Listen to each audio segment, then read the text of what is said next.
yeah, I try not to be jealous. Self-love thing. This might be a little controversial. Us thou with art thou. Hey everyone, thank you so much for tuning in again. I'm Melissa and this is Flourish in Faith, and today I'm going to be sharing another 16 things that I don't do as a Christian. But before we dive into that, make sure to leave a like, subscribe, and click the notification bell so you don't miss out on any of my latest videos. So without further ado, let's get on with today's video. So as you guys know, or probably know, I made a video of another 16 things I don't do as a Christian. I'll link that up there if you want to see that. But this is sort of a part 2 because you guys seem to really like that. So number 1 is I don't bash other Christians, and for that matter, I don't bash anyone. But specifically, I've seen this in the Christian community where when someone does something wrong as a Christian, they get really bashed by other Christians, and I just don't like that. So as you look at my channel, you'll see that I don't have any of those videos like, oh my goodness, Stephen Furtick messed up, or look at this celebrity totally messing up. I get the intent behind it. It's to correct and show a lot of people hey, this isn't the most biblical thing ever. I totally get that. But it gets to a whole other level when you're just bashing people, so I just like to steer clear of that. So hopefully that makes sense. That's just something I do not do. Number 2 is be jealous. This is something that recently I've been working on, and you're supposed to encourage each other, so I just think that that's a great little motto thing. If I ever feel jealous, I'm like, be a sister.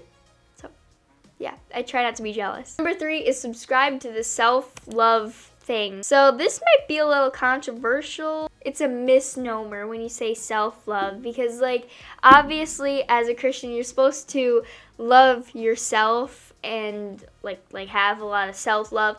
But here's the thing, the self-love movement or whatever is all about just finding everything that you need from yourself and basically saying you don't need to fix anything about yourself when yeah, God did make you how you're supposed to be, but God never said that you are perfect just the way you are. God wants you to strive to be better. He wants you to love yourself, but He also wants you to love Him more. If you get what I mean, you get what I mean. Number 4 is yoga. Now, there's a lot of theories behind why Christians shouldn't do it, and it opens you up in certain ways to evil things. I don't know if it's true, so I just sort of stay away from it. Plus, another part of yoga is that you listen to meditative stuff and you listen to all this universe connection stuff. That's just not biblical. To take yourself and tie yourself with something other than God is just very dangerous stuff, sort of like New Age. So I try to steer clear of yoga. Now, a good alternative to yoga is stretching because it's not that much different, but it's just totally different culture to do yoga or to stretch, if that makes sense. Number 5 is pray in formality. This might come as a surprise to you guys, but as a Christian, I don't pray my Father God, I love you so much because you... No, I don't talk like that. I talk fluently. Of course, there are times when I try to say that prayer that Jesus taught us, but most of the time, 99% of the time, I'm just praying and talking to Him like a normal person, just he's chill. So yeah, I don't really pray in formality like that because I feel it's hard to make a connection if you're just saying the same thing over and over. Plus it can become meaningless to you, and that's when it gets really sad. Number 6 is brag. Yeah, that's pretty much it. Number 7 is I don't say things that I don't mean. Now, I am guilty of not doing this all the time, but it's sort of petty. It's sort of a petty thing. When you say, oh my goodness, I'm dying, or I'm dead, or I'm gonna kill you, or something so drastic. Obviously you don't mean that, and it's just a figure of speech, but it's just no, just, yeah.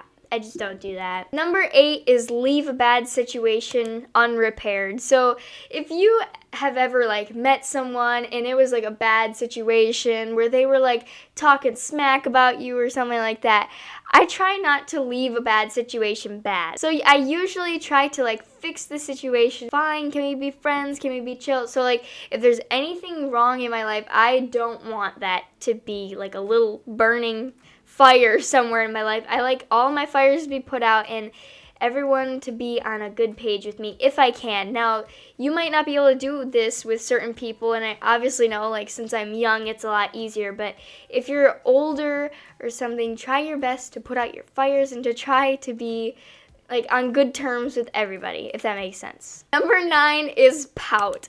So I have a lot of funny stories about this. So you know when you don't get something that you want, you feel very disappointed. Like even if it's something so dumb, like you were really counting on having popcorn somewhere and then they don't have it or something goes wrong, then you're like super disappointed. But in that moment, you're supposed to turn around and be like, okay, I know this is super dumb, and it seems like nothing can come from this, but I guess it's God's plan. God has something from this. So who knows? Maybe God's just teaching you not to pout, or maybe he's just running courses on trying to make you trust him better for the bigger thing.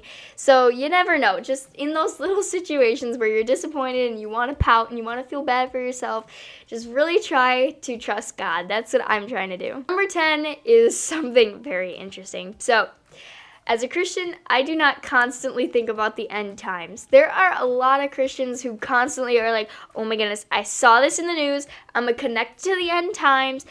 I heard a trumpet somewhere. All these little things. As a Christian, you're supposed to be ready for the end times, which means like when Jesus is coming back. But you're not supposed to be so focused on that. Your focus should be at trying to help as many people as you can, not about when Jesus is coming, because no one knows the day or the hour. So let's not think about that too much. Of course, take observation notes, be like, oh my goodness, so I heard a trumpet. That's a big alarm. But put that aside in your day-to-day life and just try to help the world come to Christ as fast as you can. Number 11 is a really good one, and I think we as Christians need to work on this, and that is when you leave a prayer that you were just begging God for something, I always, or at least try to end it with, but your will be done. Whatever it is, if it is this, then good, then if it isn't, then okay. So if you are ever in a prayer time when you are just begging for something like, please God, please give this to me, or please God, just take this away, and you're like about to wrap it up, always try to end it with, but your will be done. And that isn't to like secure like, oh, everything's gonna be okay either way. No, it is an act of trust, and that is, okay, God, if you don't do this for me, then I will know that it is not what you want. Because I learned this like a week ago, and this is so good. This literally like changed my life. So disclaimer here, super important information right here. When Jesus was like about to be prosecuted, he was praying on the mountain, and I was discovering this in my Bible study that I was doing by myself. I know, pretty proud. And he was praying to God, and he was like, God, please let this cup pass from me. Meaning like, please don't make me go on the cross. Please, please, please, please, please. He did this 3 times, but at the end of each prayer, he said, but your will be done. And that was like, okay, wow. So that was just so incredible. And so that just teaches you to trust God. And yeah, and the best things will happen from that. And also another thing is that I learned this also during my Bible reading, and that is that God will not withhold anything good from you. Like, how awesome is that? Number 12 is I try to work with inspiration. Whenever I'm doing work, to do it in the name of God, or to like do it with inspiration and passion. Because if you're doing a project where you're not passionate, most of the time it ends out bad, and so it was like a waste of time for you to force yourself to do it anyways. So try to do it with passion and excitement and just a fire to do things with your hands or with your mind or to create something for God and for heaven. Number 13 is to worship an image of God / think God is far off. Now, I put these two together because when you are like worshiping an image of God, usually it's because you don't feel that God's in the room with you. I mean, who would be like, okay, so God is in the room with me, like literally Jesus is standing there, and you would turn to the statue of Jesus and you'd start like hugging and kissing it. No one would do that. Everyone would be like, oh my goodness, Jesus is here, and they would turn away from that fake statue, right? So it's like this. Whenever you are doing something and you see an image of God, like a cross or a statue of him or a painting of him, don't go and worship that image. Of course, you can look at it and be like, oh, wow.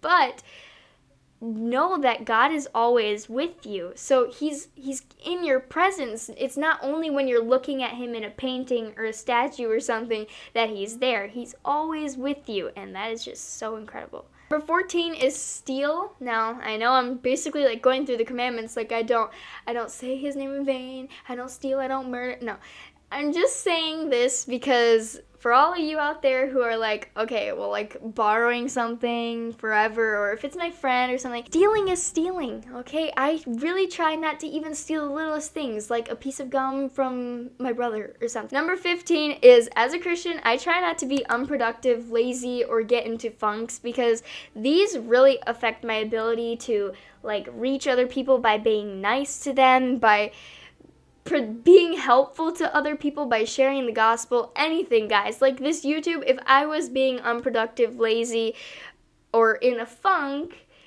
then I wouldn't be here sharing this with you guys and helping God get the word out. So as a Christian, I really try to keep up working, and in a good way, not in like a slave bad way, but like a really good way. And I try to not get lazy, because in the Bible it even says to work with your hands and do stuff. And so yeah. And number 16, the last thing, is I try to take care of myself. That means like making sure I feel good in the spirit, in my heart, in my mind, in my body, everything.